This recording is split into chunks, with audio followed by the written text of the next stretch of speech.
tukirize Waiswa mufumbira asobola okuziika ku mukyala we. Twaveri mukama katonda tulina okudda hinna lillahi wa hinna ilaihi raji'un. Fena tugenda kufa. Kibi nnyo bannaffe baba batusoosayo busoosi. Tunakuwalira wamu. Tewali ayagaliza munne kufoba kufa. Tubeera mu bulamu bw'ensi twajja tukaaba tuvaako tukaaba tubeera mu kulwanagana okubeera that's life.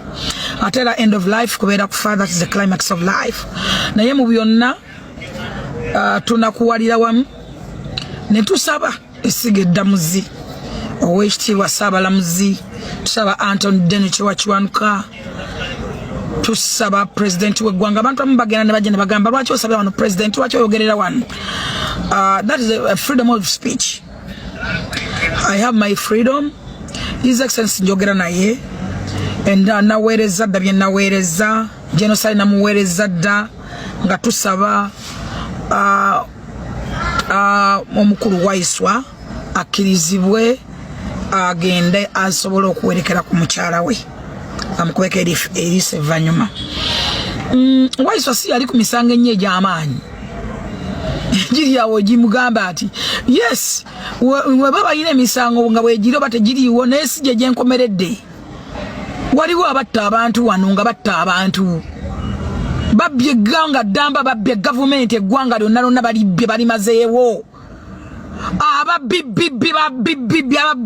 bali mu ministries, bali mu position, babbi bakomezze eggwanga laffe lizze emabega.